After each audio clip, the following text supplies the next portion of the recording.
Hello, everyone, and welcome back to another episode of The Lo and Zoe Show. So today we have the first of two somewhat special episodes. Do you want to talk to Yes, because we are interviewing Coach Dan, our relationship coach. Our relationship coach. Dan is a friend of mine who I met a couple of years ago through a self-development course, and Zoe has worked with him since. But we wanted to have Dan on today to talk about relationships. Yes. And really kind of the topic of love, because when it comes to manifestation, we actually haven't talked about this a whole lot. And I think that it's because Zoe and I both have more resistance to love and relationships than we do, say, success in business and things like that. So let's get into it.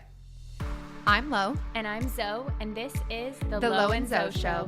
We're coaches and entrepreneurs who firmly believe that an abundant mind is the key to an abundant life. On this podcast, we're going to be talking everything from how to manifest more money, travel, success in business, and beyond, to overcoming the blocks that are holding you back, to rewiring your brain so you can easily attract whatever it is you want the most in life. If you haven't already, be sure to join us inside our Facebook community, Abundant Mind Tribe, for daily tips, mindset hacks, manifesting tricks, and more that'll allow you to build the confidence you need to manifest the abundant AF life you deserve. Now let's get started. All right, guys, so as we said, we have a very special guest on today's podcast episode, and that is Coach Dan. Dan, can you please introduce yourself to our audience? Sure. So like Lauren said, I met her a couple of years ago, and then I met Zoe through Lauren, and we did a bit of work together. Basically, what I do, it's more of from a coaching perspective, I essentially hold up a mirror to the person I'm working with so that they can see the current perspective they have on the relationship that they're in and how they're actually looking at it. And then by doing that, we're able to break down that perspective and develop a new perspective that would have them look at the relationship differently, which in turn has things show up a lot differently in the relationship. Yeah, so you refer to yourself as a relationship coach, and I know that's like something you're sort of working with in terms of like how to actually refer to yourself. And we've had a conversation where I was like, you're really more of like almost like a self-love coach. And we're going to talk about what that actually means. I think when people hear like self-love or even just finding love through spirituality, it's very like overused,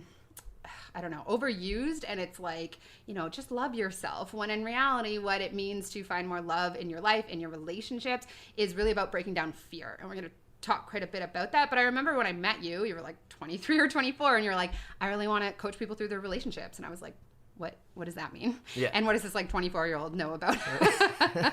But obviously we have you on the podcast. Both Zoe and I have worked with you personally, hired you as our coach in the past. And so, you're someone that we believe has a lot to say on this topic. So, when you are starting working with someone, because I think when people hear relationship coaching, they probably kind of think of it as like, if you're in a relationship, almost like relationship counseling or something like that, yeah. Like marriage counseling kind of thing. But that's really not how you approach things. And people don't necessarily need to be in a relationship to work with you, right? In fact, a lot of your clients aren't.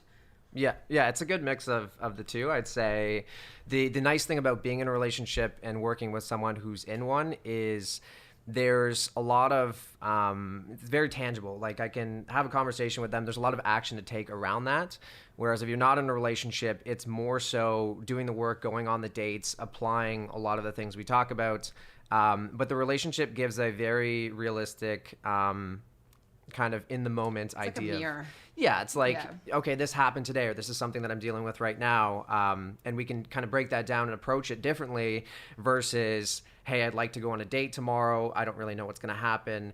It's a lot easier to look at it after the fact. Mm-hmm. Or if something comes up and, has an impact on how you're viewing your relationship, then to break that down. So as long as there's something there that you're going out and physically doing, I think that makes a really big difference versus if we're just talking about it conceptually, you can't get into it as much or as in depth. You're not exactly like, you're not being confronted. Yeah. Right. Whereas when you're like actively in a relationship or working towards finding a relationship, like whoever it is that you're meeting or the situations that are unfolding for you are very much highlighting what you've got that you need to work through in terms of your own sort of like stories and limiting beliefs. And we're going to go into that a little bit. So you've worked with Dan. Yes. What had you decide to hire him?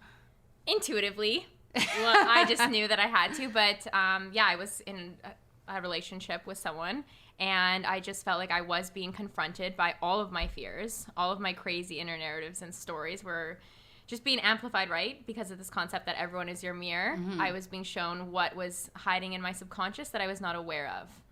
Yeah. Yeah. And I think like what resonates with both of us and why we wanted to have you on the podcast was because a lot of your coaching style isn't about like, you do talk quite a bit about communication and things like that, but it's more like you've described it to me before as it doesn't even really matter what the other person is doing. Like you don't spend a lot of time being like, well, yeah, he said this and therefore this is how you should respond. It's more like, well, how is it that you sort of created this feedback from the person that you're dating or in a relationship with? Yeah. It's very much, you can look at that all day. You can talk about what your boyfriend's doing or what your girlfriend's doing. And that's, I think, where a lot of people approach it, and where they get stuck is when they're talking about the relationship, the first, conversation we have, a lot of it's like, well, I can't do this because my boyfriend's doing that. And it as long as it falls on the responsibility of their boyfriend or their girlfriend, their partner in general, there's not a lot they can do about it, because at the end of the day, it's like you can't make someone act the way you want them to act. So the best way to approach that, the best way to actually deal with that is look at, well, what environment am I creating for this person to show up the way that they're showing up? Yeah. And when you say environment, it's like it's like an energy thing, right? Yeah. Like what is it that you're putting out there that is because you can only get from people, like you draw out in them what it is that you're like expecting or creating for yourself. If you expect that people are going to let you down, you're going to create that through other people. Yeah. And right? if we look at it's kind of exactly like you said, what we're putting out there, it's really what we get. So if we look at a lot of the issues we have in our relationships or the things that we don't like about it, we can sit there all day and say, well, this person isn't giving me enough love. But at the end of the day, it's like you got to start looking at, well, am I giving this person the love that I want to be receiving? And if you look at it from that perspective, it's like really the limit in your relationship comes from what you're not willing to put into the relationship. And therefore, that's not what you're going to get back. Yeah, I just think like the biggest thing that I really took away from working with you, Dan, is that concept that everyone is your mirror. And that when you're not seeing that love come back from someone else, it's because you're withholding it from yourself and just your life in general in all different ways. And I think like then that gives you the opportunity to go to work on yourself and create more of that bond of self-love, and the more self-love you have, the more love that you can give to others limitlessly. Yeah. And typically I find with anyone really, it's like when you're doing something from a place of love, it can be something as small as like, helping someone with something little, or like contributing to someone in some way. But when you come from that place of love with anyone, you start to view yourself a lot differently. So it's really the situations where we get in this funk almost of, I feel miserable, or I don't feel like I'm getting the love I want to be getting. It's like when you start to look at your life and what you're doing, you're isolating yourself from people. You're isolating your emotions. You're not, sharing the depth of who you are. But in the relationships where we share that the most, it's like that's where we're the most fulfilled, and that's where we're getting the most out of them. Mm-hmm. Yeah. And in our next episode, we're really going to dive into this like concept of coming from love versus coming from fear, because I know like this was a huge breakthrough that I had even just a couple of months ago, where I was like, I struggle in this, not struggle, I have more resistance in this area of my life because I've had so much fear. And I often have this question of like, how come I have such amazing friendships, and how come my business is thriving when I like, and then in this one area, I'm not getting the results that I want, when it's quite easy for me to have that in other places. So we're going to talk about, like what Dan's saying about coming from love versus fear. But on like kind of leading up to that, what role do you see, like, because this podcast is all about essentially manifestation. That's really kind of what we're predominantly talking about. What role do you see energy playing, or manifestation playing? We've touched on it a little bit, because you also combine like communication strategies and things like that within your coaching. So you recognize that like that's important as well. But what role do you see like manifestation or your energy playing in our relationships? So I'll give you a good example actually that came up the other day with someone I was working with. One of the conversations I have with people a lot is this idea of making something a priority versus compromising. And a lot of people look at making something a priority as like it's the number one thing in your life. You put it above all else, versus a compromise being like when you're taking away from something else. And I think people start to collapse the two, where they're like, I'm making my partner my priority, but I'm, losing sleep, or I'm losing time spent on my business, or there's all these other things, these self-care things that make a big difference in your life that you're now not doing because of the time you're giving to your partner. So when I look at coming from a priority versus coming from a place of compromisation, really the priority is, what do I need to do to, take care of my needs, take care of myself, so that I can best show up for the person that I'm with. Mm-hmm. Because at the end of the day, if you spend 9 hours with someone and you're not fully there, you're not, 100% present with that person, does it really matter that you spent 9 hours with them versus, you guys have an hour together, but you're 100% present. There's nothing else you're thinking about. You're not thinking about, you got 3 hours of sleep last night, or the things you haven't done for your business, or the workout you missed. You can actually fully be there for that person, and that interaction is so much more powerful than it would be if you spent that 9 hours kind of in your head doing other things. So realistically, when I look at that approach, it's like, from an energy perspective, or from the way you approach it, it's a similar conversation, but you approach it differently. So rather than saying to your partner, I really want to spend time with you, but I have, this to do for my business. I have to, get this done, and I have to go to the gym, and I have to do this. It's like they're going to leave that conversation feeling like they're not a priority in your life. But if you have that same conversation, and the commitment or the intention you're coming from is, look, I want to get the most out of our interactions. I want to spend time with you and just be present with you. And in order to do that, let me take care of some of these things that I have to do today, so that at the end of the day today, at 7 p.m. or whenever our day is over, we can spend 2 hours together and I can be fully present with you. Because it leaves them with this idea of, okay, they're going to take care of those things so they can spend time with me and be with me, versus they're choosing those things over me. Yeah. I think this kind of leads into like attachment. Yeah. Right? Like when we're not prioritizing ourselves within that relationship or within that interaction, or we sort of start really like prioritizing the other person over everything else because we have this like need for love from other people or validation from other people. It's so easy to come from like, to just kind of throw all that stuff out the window and then become really attached within the relationship. Yeah, there's things that, like, once you get attached to a relationship, or you feel like there's a hole or there's a gap you're filling with that relationship, there's a lot of fear around, if I lose this, then what happens? Mm-hmm. What happens with my life? What happens with, how I feel about myself? Because there's this thing you've put on another person externally, and if they're not there to fill that hole, then, what do you do?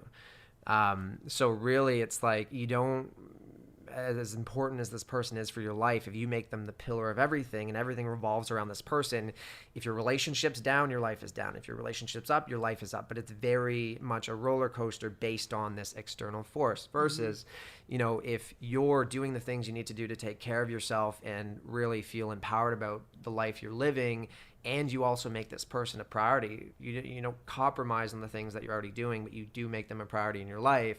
If the relationship has some bumpy times, it's not going to completely derail everything you're doing.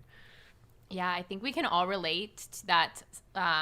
Attachment is the root of our suffering, in whatever sense that is. Attachment to outcomes, your business, or the relationship. So how do you advise people the best way to stay detached?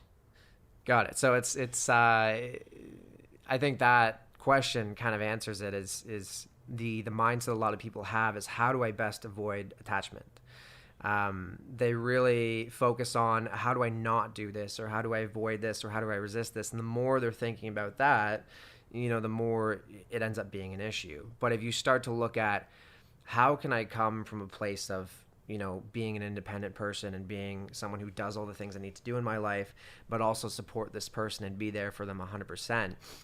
It comes back to that idea, and I know we'll get into it the next time I speak to you guys, but this idea of coming from a place of love versus coming from a place of fear. And if we look at attachment, a lot of the root of attachment is there's some sort of fear that we have around, I need to now spend 9 hours with this person, because if I don't, they're going to be upset with me, and maybe they'll break up with me, or maybe they'll leave. And a lot of that comes from these past relationships we've had where we're like, we start to relate pieces of our current relationship to what's already happened. So it's like, if our boyfriend or our girlfriend or our partner or whatever there's a situation where they cheated on us, or, whatever came up in the past, when we start to recognize similar patterns of like, oh my God, like this person is like upset with me because I'm not spending time with them. Are they going to go off and find that attention somewhere else? Now we're operating from that place of fear. We're coming from, I'm going to spend 9 hours with you because I'm afraid if I don't, you're going to leave. What's interesting about this is I feel like you're telling it from the male's perspective of like, she's expecting me to spend 9 hours with her. Whereas from the female perspective, it's almost like, I want him to spend 9 hours with me to validate that he has the feelings for me that I need him to have. Yeah. Right. So it's like even needing them to show up in a certain way is still coming from this like place of attachment, or like this place of fear of like I think like we all have such, and this really kind of leads into stories that we have about ourselves, about relationships, about how people show up for us, about how worthy or lovable we are. Like I know that's been like a big thing for you, Zoe, to work through, is that old story that you have. Yeah. Do you want to talk a little bit about like where that has come from and maybe like what you've worked on with Dan? Yeah, I think like to the deepest root of it all, it just comes back to this theme of being unlovable. And a lot of you out there can probably recognize these feelings of maybe unlovable or unworthiness. We all have this really deep wound within us that kind of allow the stories to stem from. So for me personally, I would say that, I don't know, Coach Dan, what are some of our main stories that you helped me work through? Probably abandonment. I think I had this one story that you really pulled out to me that was, you can't abandon me if I abandon you first, because I'm so scared of being abandoned. Or like reject. Like, reject it. Yeah. I'll reject you. I'll leave before you can leave me. Yes. Yeah. Ha ha ha. Yeah. One of the things. Like, how does that serve us? Like, how does that serve me? It's like, I know that I do want a loving relationship in my life, and I am the self-sabotager of that through all the stories, basically. So like if I have this root of being unlovable and I really do want love, but then I get in the way of it with all my stories. Yeah. Yeah. It's this unique thing I find, and it happens in relationships. It's very backwards. It's like, we get in this headspace of, if I want this person to realize what they're missing out on, I need to pull away from the situation. And it's like in any other area of life, if like you're in a job and you're on contract and you have 3 months to prove to this company you're working for that you're the best employee for the job, the last thing you're going to do is be like, well, I'm just going to take a couple days off a week. I'm going to, do a bit of work here and there. And they're going to realize what they're missing. But it's like they never got to fully experience who you are. Right. So it's like this expectation of, I want them to realize who I am without actually putting myself out there and giving them all of who I am. Yeah. And it's so backwards, because we walk away from that situation being like, well, I dove into this and I gave them 100% of me, and they didn't, realize what they're missing out on. So now I'm going to detach myself from the situation or pull away, and then they'll be sorry. It's this like spiteful thing of like, they're going to realize what they missed out on. But at the end of the day, which never works, right? Yeah. But realistically, it's like, if you want someone to realize who you are and what you bring to a relationship, if you dive into that relationship 100%, it's like they're almost taken back by, this person is giving me everything and asking for nothing in return. And from that place, it's like, that's where they're going to, realize your true value and why they actually want to be with you in the first place. So I know, Zoe, we had a couple conversations about this idea of like, as soon as you feel, this idea of rejection or abandonment, or like someone's slowly starting to pull away, or it could be something as small as people really, blow up little things like, and it can start as small as like, this guy I'm with texts me every morning, and this morning he didn't. Yeah. And now you're like, okay, well, what's wrong? Like, is everything okay? Like, does he not like me as much as he liked me yesterday? Enter attachment. Yeah. And it becomes this whole thing. And then our immediate reaction as human beings is to protect ourselves. Right. And so we're like, okay, well, he didn't text me this morning. I'm just going to pull away. And when he texts me today, maybe I'll wait 6 hours until I say something. I'm going to withhold all the love. Yeah, you're going to withhold the love, because we think that if we withhold the love, they're going to come and fill that gap of what we're withholding. But in reality, for us to continue to receive that love from that person, it's like we got to continue giving that love to them. As hard as that may be, as much as that may conflict with your ego and the things that come up in your head. But that's where those stories develop. It's like this idea of, you're waiting for someone to reject you or abandon you, and as soon as there's any hint of that being a possibility, I'm going to do it first. Yes. Yeah, absolutely. And I think that this is like it's terrifying, the idea of really putting yourself out there, like having your full self be known, being vulnerable, and being rejected from that, right? Of like, what if I put my whole heart into this, whatever it is. It could also be in your business. I mean, I see it all the time, and I certainly did it myself, where it was like I'd only put pieces of myself out there, or I would kind of like project an image of myself that I wanted people to perceive, I guess, of me, because if I put my full self out there and I made myself really vulnerable and then I failed, or then I got rejected in that relationship or that dating situation, that would just be like devastating, right? Whereas if I put pieces of me out there and they leave, well, at least I haven't put everything on the line, or at least it's not me who's being fully rejected. Yeah, it's a very safe approach. It's a safe bet,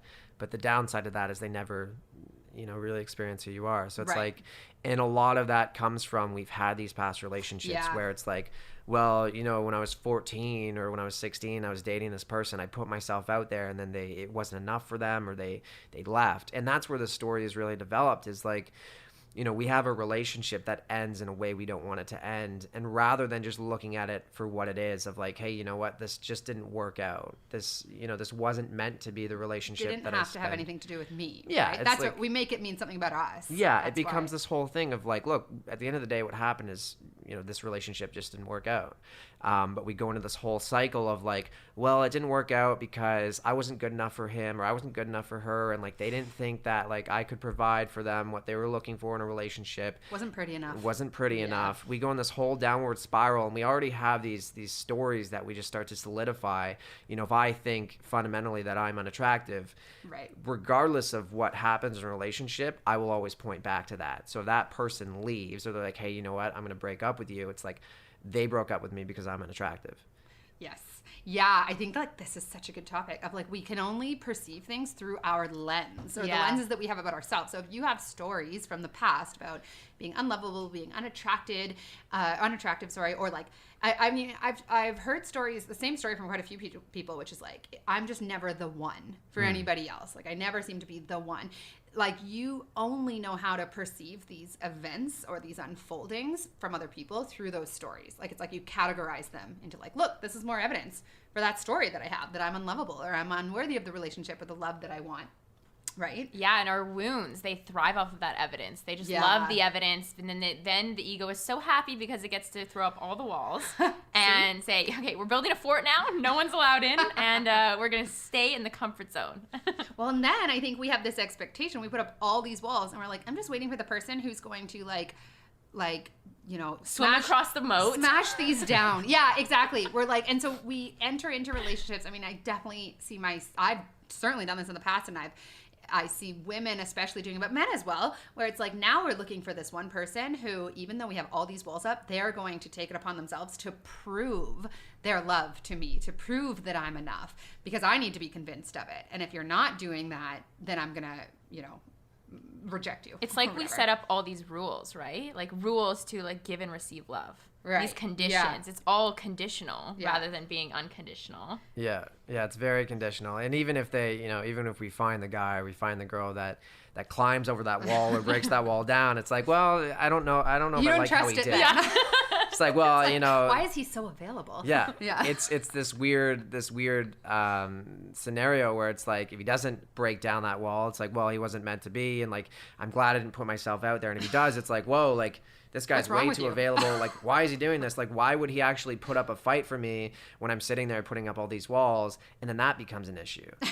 And it's like, there's no winning in that scenario. And if we look at a lot of those situations where it's like, I just want someone to love me, or I just want someone to be proud of me, and we're just constantly reaching for that, it's like, you got to start to ask yourself, well, are you proud of yourself?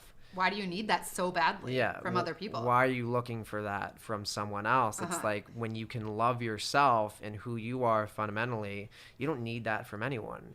You get to be this independent person who's just, you have everything you need. It's like, you're the cake, and that person is just the icing on top. You can continue to be the cake without them. Yeah. But when you start to look at them as like, I can't even be the cake. I don't have any eggs or flour. And like, you were the sugar. Yeah. You became the sugar. And your cake is completely falling apart. it's like, well, Gluten-free. you're never going to feel whole as a result of that. Yeah. Well, and I think that like this kind of leads into this, like, because so many people go after people who are unavailable to them. And the reason, and like Zoe and I certainly have experience of this, of like, I'm more attracted to people who are or like less available to me. And what that really comes from is like, that's safe. If that person is not really available to you, you don't ever have to risk letting them all the way in. I think that it is a safety thing to it, but it's also this concept of everyone's your mirror. You attract what you are, right? Yeah. So, we attracted emotionally unavailable because we are emotionally unavailable. And even though, like, that's a tough pill to swallow, I think, like, you attract what needs to come to the surface, right? Like, if Totally. everyone's your mirror, everyone's your teacher, what they're reflecting back to you is like, oh, that awareness, right? Thanks, you can be grateful. Thank you for making me aware that I am, first of all, emotionally unavailable, but then here are my stories amplified. Well, and this is what's so interesting about that is we attract these people into our lives who are nothing more than a reflection of what we're putting out there. So let's say you are saying, I want the love of my life, and then you attract someone into your life who reflects back to you what you need to work on so that you can attract the love that you want. But then what happens is like maybe what that person is reflecting back to you is the fact that you don't think you're lovable. So the way that manifests is them not really showing up for you the way that you'd like to. And then what you do is you make that person wrong. You point fingers. You're like, that a-hole, screw him.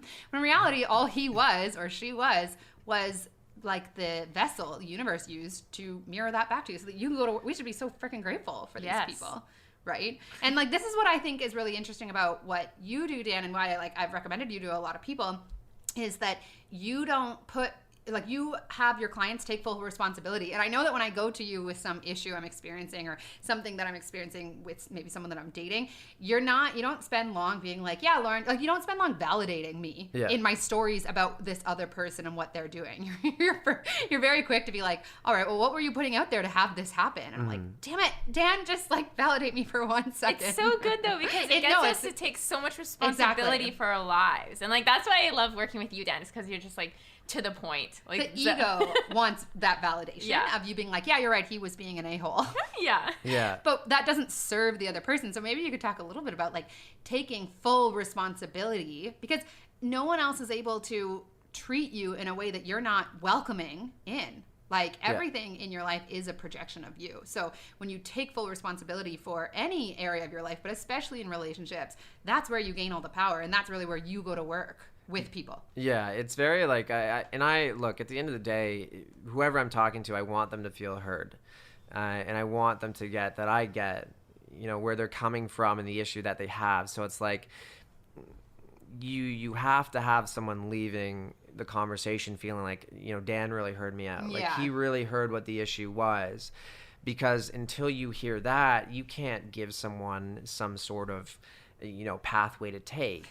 And what that looks like is you hearing, being like, yeah, I understand how that must have made you feel, right? So if I'm telling you a story about some guy that like ghosted or something like that, you're not just going to be like, well, Lauren, how is this a reflection of you? Because you know that at that moment in time, I'm not going to be open to getting your feedback until I get that you understand what I'm emotionally dealing with. Yeah, but that's what the great thing where I said is like, you're always to the point where like Lauren might be, or I, for example, expressing this pain and this hurt, and then you can intuitively listen and then pull out the stories, and then when you can say, Zoe, like this is what I'm hearing, all of a sudden it just melts away all of my emotions. I think what you're saying is like that's the step 2. Step 1 is you being like, yeah, I understand that sucked for you.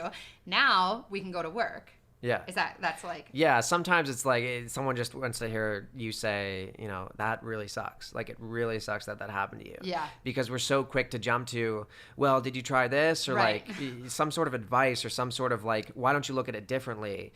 But it's like we expect someone to take on our perspective without first hearing theirs.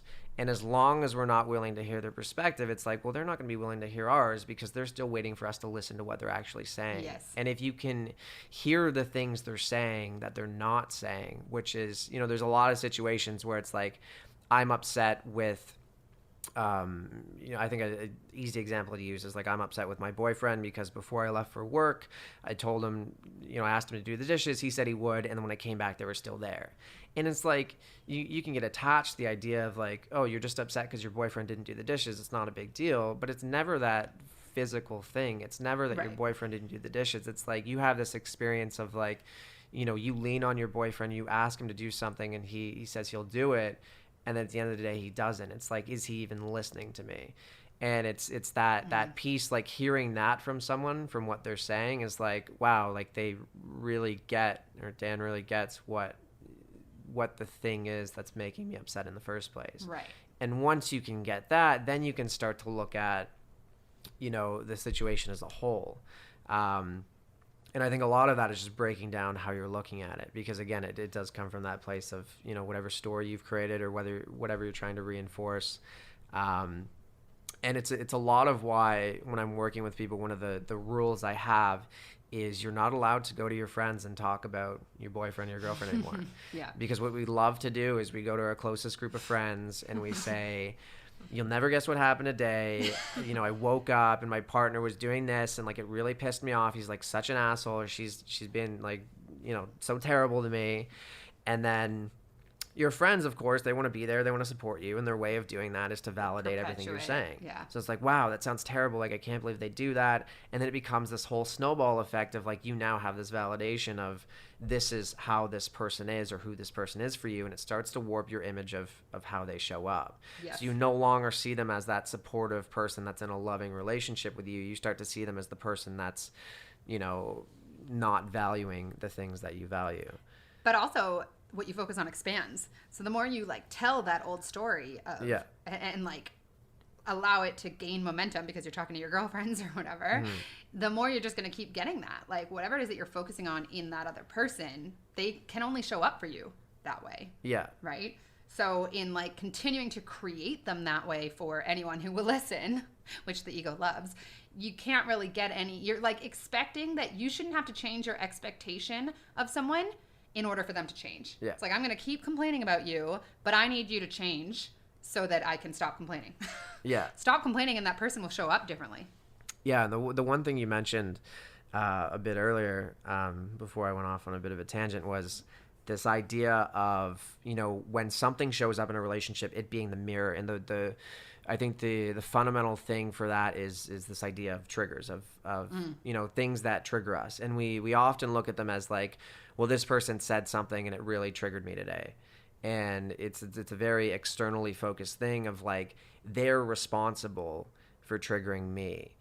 But at the end of the day, it's like, you want to start to look at that as this is now an opportunity, because a trigger is one of two things. The way I look at it is either a trigger is something where it's like, okay, I'm clearly incomplete with this and I had no idea that I was, or I'm incomplete with this and I've been pushing it down and pushing it down and pushing it down, and it just keeps coming back up and it's finally come up again. Clearly there's something to work through here. Could we give an example of what that like actually looks like an insecurity or something like that gets triggered? Yeah. So it's like, if you're with, I know I'm trying to think of something that'd be good. Well, even like if it's you have a story that like you're not attractive to the opposite sex, and then all of a sudden, you're dating someone who maybe you see him look at somebody else, or he says something that you decide means like it triggers that insecurity in you. Yeah. So if you're, if fundamentally you have this story about yourself that you're not attractive. Mm-hmm. Whenever your partner does anything that makes you feel anything less than attractive, which I guarantee you will happen all the time if you have that in the background. But again, it's something as small as like, oh, he looked at another girl, or like he mentioned some girl that he's talking to that's a good friend of his. And then you get triggered by that, you'll start to lash out at that person, at your boyfriend, and be like, hey, like, why are you talking about this other girl, or why are you doing this? And it becomes this whole conversation of now pinning it on them. But realistically, if you look at it fundamentally, this insecurity that you have has now been triggered by this person. And it's like, I can look at it at one of two ways. I can say it's his fault for, mentioning it and having this come up. Or you can say, you know what, I can take responsibility and I can really own the fact that I'm clearly, I have this insecurity that I'm not complete with. Mm-hmm. And I think the words fault and responsibility for a lot of people go hand in hand, where if I talk about taking responsibility, the first thing people hear is fault. If I own a situation, it's my fault. Yeah. And people don't want to give up the right to be right about it's not their fault. Right. And so if I can look at the situation from, okay, what can I take responsibility for? And it's not that you're taking responsibility for everything. You know, if your partner's, you know, being a jerk to you, you're not going to sit there and be like, well, it's my fault that he's being a jerk to me. But it's like, how can I show up in this situation, or what can I take ownership for that had this conversation escalate to where it's now escalated, where we're now having a full-on argument? Right. Because at the end of the day, it's like it takes two people to have an argument. It takes two people for that to be blown out of proportion. And it's not just this one-sided thing that we make it out to be, where it's like, well, it's the other person's fault for having it go this way. Mm-hmm. Yeah. Oh, so good. It's so powerful.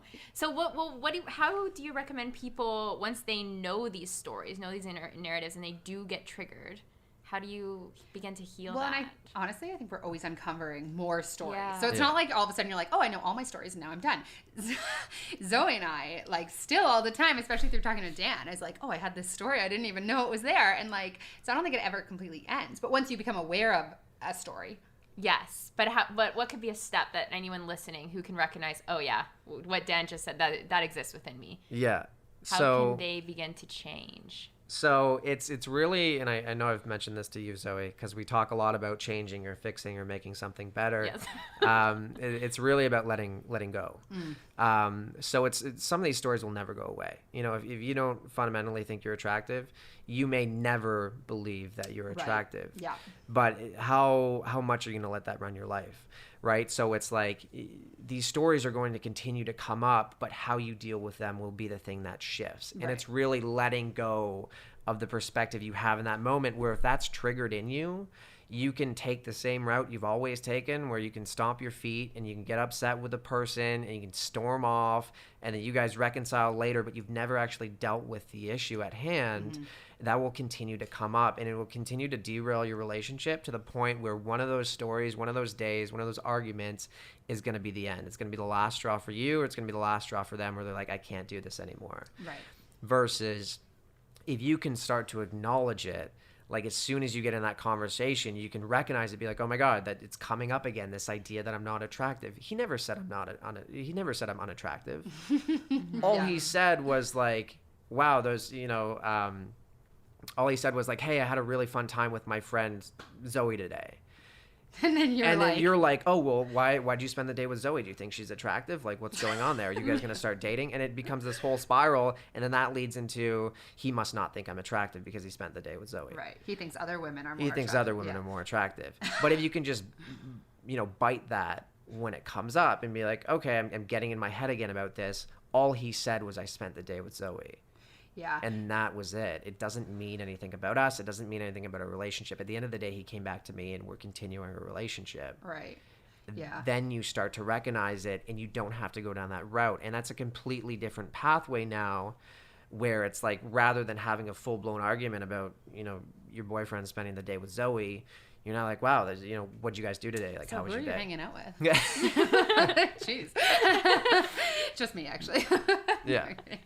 Well, and I think like something that is really interesting about all of this is that even to start, say, like working with Dan or going to work on these stories that you have to be in a position where you're willing to take responsibility in the part that you played.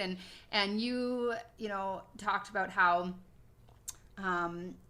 it's like, it's not to say that it's completely your fault, but you have to be in a position, or no, I remember what you said. You said some people are not willing to stop being right about other people. Like our ego loves to be like, no, it was him, wasn't me, right? And so to even start going to work on this, like I know you work with people who are at a point of being like, I'm ready to take responsibility for the role that I play in creating my life. Right? And a lot of people are not ready to do that. Yeah. Honestly, a lot of people would rather it continue being easy, which is essentially being a victim to outside circumstance. Yeah. And the one thing I say to people all the time is most people would rather be right than be happy. Right. And it's this idea of like, it's so sick. You know, I'd rather be right about the fact that this is who this person is right. than be happy with them and look at it differently. And I think fundamentally that's the thing that people deal with, is giving up this idea of being right and this perspective we have about who that person is. Or some people have this very general perspective about who men are or who women are. Yes. And they just look at them as this like blanket thing, as like all men are blank or all women are blank. And then there's never any possible way that those people can show up differently. Yeah. You'll never get anything outside that story. Yeah. You'll never see them differently. So it's like, I'm not interested in working with someone that's not at a point where they're like, hey, you know what? There are clearly things, I'm the common denominator here in all these relationships. There are clearly things that I do that aren't working. What do I do to start to shift that? Because at the end of the day, it's like, all I can do is hold up a mirror and hope that you look into it. If you're not willing to, and you want to just keep looking out the window at the other person, then I can't do anything for you. Right. See you in a couple of years. Yeah. But what I can say is, like, from working with you, Dan, when you held up the mirror and I was willing to do the work, I saw the change in the reflection happen instantly. Yeah. Like when I would go hang out with this person and show up in a different way, show up in love, which we're going to get to in the next episode. But when I would come from that space with my new awarenesses and show up differently based on that, I got a direct reflection back. Even he showed up differently. He showed up differently. And sometimes it was without even me saying anything. It was just energetically, it was different. Yeah. It's like people are just, we go through people in life. There's a series of mirrors. We get very attached to this relationship is the one. Right. And when we do all those things, when we do the work, and there's people I've worked with where we've done the work and the relationship doesn't work out, and then we get attached to this idea of like, oh, well, clearly it wasn't enough, or they fall back into that story. It's like, no, this person showed you everything they needed to show you. And at the end of the day, you get to walk away from that relationship empowered, being like, you know what, as painful as this was, or as much as this hurt me, because I love this person, I care about them, I really grew a lot and I learned a lot, so that the next person that shows up in my life, I can continue this journey with them. So it's like, it's really the road to you discovering the love for yourself through loving other people. And eventually you'll get to the point where you meet the person where you guys are able to work on the, things there are to work on together. And you have this, perfect synchronicity of like, I can take ownership for my stuff, they can take ownership for their stuff, and you build this incredible foundation for a relationship that's actually going to last. That's not ego driven. It's not attached to this idea of like, this person's the one and I need to be with them, and coming from this place of fear to create that relationship. It's like, no, there's this new foundation of love with this person because you've accepted the love for yourself, and you can show up that way with them. But it's all about letting go of the fears of the things that you've been holding on to. Yeah, well, and here's the thing is, if you're not willing to do that, and this is what we see with most people, especially people who are like maybe less into self-development, is you will keep getting that reflected back to you, that you'll continue being presented with that same lesson. Yeah. Right? Like this is why people get into patterns in terms of the types of relationships and interactions that they attract to themselves, because that's why people create these stories of like, all men are X, all women are, can't be trusted, whatever, because they're like, okay, they have this deep down subconscious belief or story that men can't be trusted, or men, for me, for a long time, because I read these books about like, he's just not that into you, and like books that basically said men are like emotionally unavailable and they don't really want a relationship. That was like a real story for me, and I attracted that over and over. I was like projecting that, and until I started to shift that within me, I couldn't get anything different. So like that was a pattern of mine, right? So it's like, if you're not willing to look at what that other person is showing you and grow through it, you're going to keep getting it.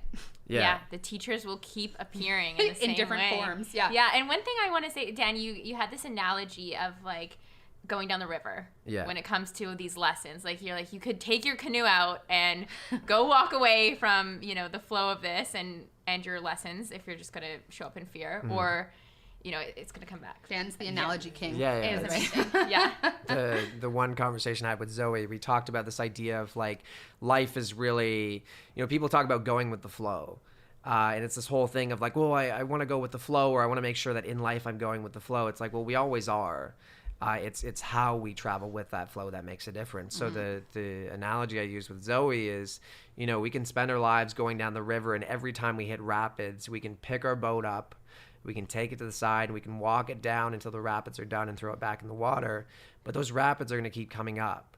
And until we deal with the rapids, we're never going to be able to be like, okay, well, I can do this. It's always going to be, well, here's another set of rapids. Let me take my boat out. Let me walk it down the bank of the river and then go back into the water. And we look at that. We're like, well, this is me going with the flow because it's easy.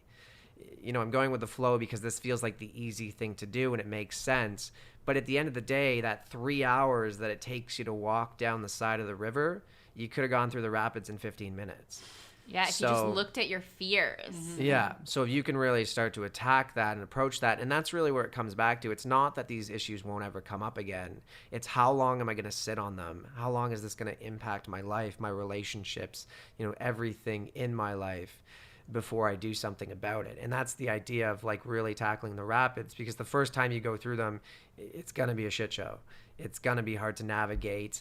You're going to get water in your boat. It's going to be tough. But when you get to the other side, you have this newfound appreciation of, I can actually do this. And when that second set and that third set and that fourth set of rapids come along, you've now built this confidence of, I can actually get through this.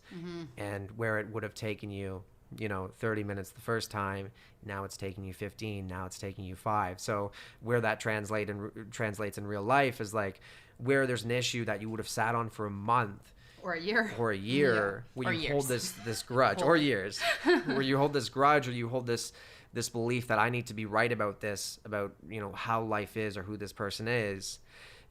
You can hold on that for months or years or whatever that may be. But as you start to deal with these things, it becomes a very temporary process. It's like, it goes from a year to a couple months, and then it goes from a couple months to 1 month. And then, eventually you get to the point where you'll sit on something for an hour and be like, this isn't worth it. It's not worth it to sit on this and be right about it when I can just let this go. Yeah. And I commend people for doing the work, because these are not easy lessons. No. For the people that have been in relationships where for the past 5 relationships they've been cheated on, that sucks. That's not an easy lesson to stomach. It's not an easy lesson to deal with. Or take responsibility for, because you look at that, it's like, well, how do I take responsibility for the fact that my boyfriend or my girlfriend cheated on me? It's like, well, you're not taking responsibility for the fact that it happened. It's what are the actions that you take that continue to lead to that outcome? Right. So it's like, if you continue to put yourself in this situation where this person shows up and they cheat on you, or they end the relationship in that way, what am I compromising, or what am I letting slide in this relationship in order for this to show up? And a lot of that comes back to that idea of like, fear versus love is like, am I actually approaching this relationship from a place of love or from a place of fear? Like, am I just holding on to this for dear life and hoping for the best, knowing that there are things about this relationship that just don't fit well with me, things that I'm now compromising on, like, oh, this person wants me to, give up on my dream and spend more time with them. How long are you going to sit in that relationship before you realize that's not actually what you want? Right. And they're now just filling this void or this gap. And when they leave, it's like, oh, it happened again. And, you continue to put yourself in that situation. Right. Yeah. Let's continue being right about it. And let's hope the next person shows up differently for me without me having to do anything differently. Yeah. Yeah. It's like, you gotta recognize what it is that you want. You're and the common denominator. Yeah. Yeah. Yeah. That was like a real turning point for me a few years ago of like, because I had, like everybody else, had patterns showing up. And finally I got to this point where I was like, well, I'm the common denominator. Like, this isn't like chance. And this is what we do, is we like generalize, well, it's with everybody else. Everyone else is showing up the same way for me. And it's not my fault. It's like, well, you are the only thing that all those people had in common. Yeah. Right? So like looking at that, I think is like, what are the patterns that you guys experience? What are the things that you continuously draw out in other people? And then looking at, why is that happening? That's where all your power is. Yeah, and I think the crazy thing, and the thing that only hit me, a year or two ago, was I had relationships in the past that ended, in ways I didn't want them to. And I remember looking at that person a year or 2 years or 3 years down the road with someone else, and, they're in this happy relationship. And at first I was very judgmental. I'm like, well, how can that guy be with her when she was like this way with me? And then I started to think about it. I'm like, well, when I talk to this guy, and some of these people have been my friends, where it's like, hey, like, this is how our relationship went. Like, how's things going for you? And things just seem fantastic. And I'm like, well, how is that the case? Because, they were the same person, and now they're dating you. So why isn't it the same? And it's like, how that guy is now viewing the girl that I was with is completely different than how I was viewing her. Right. And so the way she's now shown up for him is completely different than how she showed up for me. Yeah, I've had that experience actually from the other side, where I was dating someone who I thought was amazing, and I knew an ex-girlfriend of his, and the way she talked about him was like not the experience I had had at all, where she talked about how immature he was and that he'd never like moved out of who he was in high school, and like all of these patterns, and I mean, she knew him much better than I did, I guess, or she'd known him when he was younger, but I was just like, that's not the version of this person that I've experienced in the last 3 months at all. But I wasn't like expecting that version of him, right? I had a different way of thinking about him, that he would enabled him to show up differently for me than he did for her. Yeah, and right? That's earlier I mentioned this idea of like not gossiping with your friends about right. stuff, because that becomes the virus of like when you have this filter of someone and you go and you start to share that filter with people, yeah. they start to question, well, is this person really the person that I think they are? Or like, is this filter that this person's giving me actually true? So you have these conversations with people where, if you're in this like, if you have a friend circle and two of your friends start dating each other and you start talking to them about their relationship and how things are going, you'll hear a bunch of rocky stuff. And you can start to attach yourself to that and be like, oh, well, wait a minute, maybe this person's different. Even though I've known them for the last 20 years, maybe they're different than what I thought. But all you're hearing is the filter of the person you're talking to. Right. So, everyone has a filter on everyone in their life for the most part. And it's recognizing those filters and being able to let go of them where we start to realize how much we actually love those people. And it's with your relationships with your significant other. It's with your relationships with your parents. You can look at your mom and be like, oh, my mom's always nagging me and she's like annoying me about my life and she doesn't actually think I can do, anything that I'm setting my mind to because she's always asking questions and concerned about it. It's like, well, that's the filter that you're viewing your mom through. Right. But if you can just really get where your mom's coming from, she loves you. She wants you to have the best life possible. She wants you to support you, or she wants to support you. You start to see her a lot differently. And then she can show up. And she can show up differently. But as long as you hold on that filter of like, this person is objectively this, they'll never show up differently than what you're viewing them as. Right. Wow. Yeah. I don't know about you guys, but I've had tons of breakthroughs this episode. So he's just like sitting here listening. Yeah. I'm like, oh my God, I have so many things I need to go to work on right now. Coach Dan, we need to set up a time this week. Well, I think that, this leads well into our second episode, but I did want to kind of end this with like, do you have sort of 1, 2, or 3 tips on, and this doesn't have to be applied, by the way, just to like romantic relationships. This is just relationships with anyone in your life, in terms of having more, like an experience of more fulfilling relationships in your life. Yeah, I think the first thing that comes up for me always is around communication. Mm-hmm. And look, like I can sit here and have this conversation. I'm not perfect. I have these things come up for myself, right? In my filter, you are Dan. Well, it's funny because like Zoe, you've known Dan for 2 or 3 months or something. We met in the summer. Right. Yeah. Whereas like I've known you since you were like 23 or 24. And and you've grown substantially in that time. But even before we started recording, Zoe's like, oh my God, like I'm just so excited to meet Coach Dan. I'm like, he's like a 26-year-old that rides around on a skateboard in Toronto, right? Like her perception of you, not that that's like a bad thing or anything, but like it is just like so interesting in terms of, our perception of people is how, like everything about how they show up for us. Oh, absolutely. So it's like, I deal with all this stuff myself, and I have the privilege of like knowing, okay, here's the 2 routes I can take in this situation.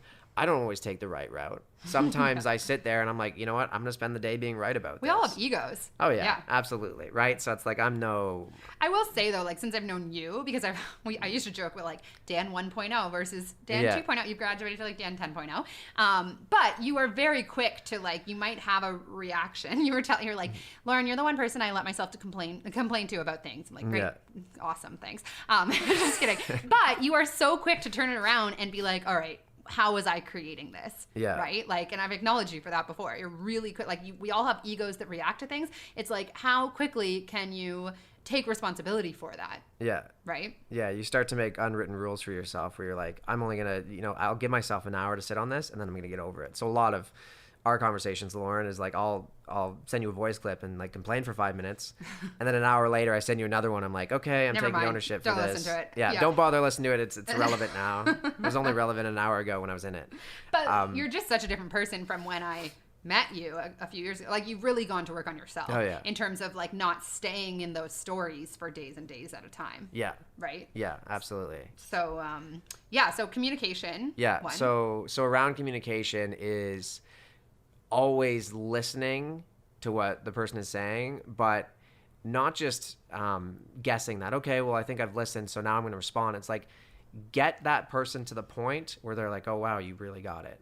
Yeah. And what that might take is a bit of back and forth in that conversation. So, someone saying something to you and you being like, wait a minute, I just want to really make sure that I actually heard everything you're saying. Oh, so powerful. And that I'm viewing it the right way, because you can hear everything they're saying through the filter you have and then respond from there, and it's completely off the mark. Gets you nowhere. Yeah. But if you take the time to be like, okay, I just want to make sure that I got all that, and you repeat it back to them, or you repeat what you think you heard, they're either going to be like, yeah, that's spot on, or like, no, that's not what I was saying at all.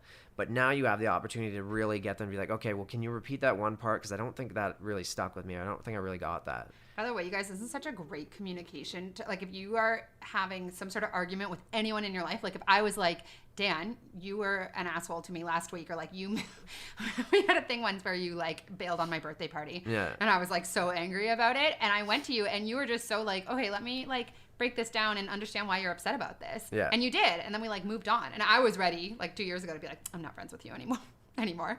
So like, this is such a key communication tactic for anything or anyone in your life. If they're upset with you, take the time to understand where they're coming from, and it'll just like melt away for them. Yeah, it's really the difference between knowing and curiosity. So yeah, we approach it from this place of, oh, I know where they're upset. They're upset because I didn't do the dishes. Right. It's like, well, that's just the assumption you have based on how you're viewing the situation, but you haven't actually asked them why they're upset, or you haven't actually taken the time to understand what is the fundamental thing that's having them be upset in this conversation. So I'd say that's number one always is that communication of get what they're saying before you respond, because we have this tendency to be like, as soon as someone's saying something, we get defensive or we respond from that place rather than actually hearing them out. Mm-hmm. Yeah. Do you have any other, like, I know I have one that I'd love to contribute in terms of like a tip of like, which is just spending a little bit of time focusing on the things that you love about that person, which absolutely. Immediately shifts the filter. Yeah. Right? Yeah, it's like especially in relationships that we're scared of, where, we've been vulnerable or we've opened up, we spend a lot of time thinking about the things that we don't like about that person or that just don't work. Protection. Yeah, it's like this protection mechanism of like, I'm going to focus on all those things. But it's like, take the time to like, maybe it's first thing in the morning, maybe it's before you go to bed at night. If you take the time to actually look at, what do I love about this person? What do I love being with them? And the first few times you do it, you may be like, oh my God, I've spent so much time thinking about what I don't like that I've lost touch with what I actually fell in love with. And it brings you back to that place of, I can really love this person and show up from that place. And you don't even have to share these things with them, because the impact it will have on you will show up in the relationship. They'll feel that. Oh, yeah. That you're focusing on those things. Test this out for you. Like, if there's someone in your life right now who's not showing up the way that you want them to, honestly, spend 5 mints a day for the next few days focusing on writing down, 5 to 10 things you love about them. Watch how quickly their behavior towards you shifts. Sorry. Yeah. Yeah. It's powerful. And good. Is there something else? One more thing. Yeah, let me think of one more thing. I think the last thing is ownership. Yes. We have this idea that if we want someone to say, oh my God, you're right, or like take our side, then we have to prove to them that we're right. But at the end of the day, if you want someone to take ownership for something, you may have to take ownership yourself. And we can wait for them to take ownership, and they might, depending on the kind of person they are, depending on how reflective they are of themselves. They might be the person that always comes to you and takes ownership. But at the end of the day, it's like, if I'm in a situation where I really want them to own something, if I own something myself, they're likely going to anyway. And you've likely had this experience at some point in your life where you really get your contribution to an issue or an argument, and you go to that person, you say, you know what, I'm so sorry that I just didn't listen to you in that moment. And one of the first things they likely do is they apologize for what they didn't do. And it's this, ownership on both sides. an experience like that a few years ago, exactly what you're describing, where I was like, it was an ex-boyfriend of mine who was still a very good friend, but we had things, you know, happen that made me want to just not have this person in my life anymore. And I went to him and I took ownership for my feelings in the situation of like, perhaps these are the things that he did, but I took ownership for how that made me feel. And the first thing that he did was apologize, because I wasn't like pointing a finger of blame. Like to this day, I have a friendship with this person because I did that. And that was actually like through Landmark, which is how Dan and I met, was like, that was something that my coach at the time encouraged me to do. So like that's huge. Absolutely. Well, we're going to have another episode with Dan, but we want to know first where people can find you, because you do have a coaching package. Maybe tell us a little bit about that. So I have a website, and I have a coaching package. Basically what I recommend and the way I've structured things is I work with people for 8 weeks. The reason I do that for 8 weeks is because I find as these patterns start to come up, I start to realize which are these like core fundamental patterns that you have that we have to start to go to work with. If we have one call, it's like there's things that will come up, there's things that we can kind of start to go to work on, but it's really the like, okay, for the last 3 calls, this thing has come up every single time. What is that about? And we can really dive into that over the 8 weeks and really start to unwind why that continues to come up in every relationship that you have.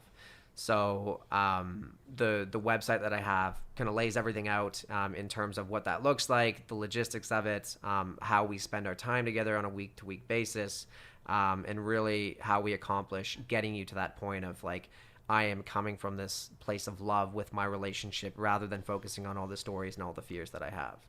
And do people need to be in a relationship to work with you? No. Yeah. So really it's like, we can focus on the things that you're currently doing, whether or not you're in a relationship. It's the way I look at it is if you're in a place where you're ready to be in a relationship, or you're not even ready to be in a relationship, but ready to take that on, then absolutely there's work that there is to be done, and we can kind of progress that over the 8 weeks. If you're in a spot where you're like, you know what, I don't know if I'm ready to like really take that on right now, it's like we can talk about things conceptually, or we can, talk about some of the things that have come up in the past, but we can lay the foundation, but until you're willing to progress and like really march on into your next endeavor, your next relationship, and like really love again, that's where a lot of the work is done on that foundation that we've created. But we can absolutely create the foundation with anyone. Awesome. Well, we're going to link that in the show notes so you guys can check it out in case you want to, learn a bit more about working with Dan. I mean, he's someone that quite a number of our friends have worked with. I feel like you're building a business based on our... on your friend group, yeah. Yeah, on our friend group, which, is not a bad thing at all. Yeah, so thank you so much, Coach Dan, for joining us today, and I'm very excited about our next episode, too. So, guys, stay tuned. It's going to be absolutely life-changing for you. All right. Thanks, guys. Awesome. Thank you guys so much for spending a piece of your day with us and tuning in to the Lo and Zoe Show. If you enjoyed this episode, please be sure to rate it and share on social media. Be sure to tag us. Until next time, stay abundant.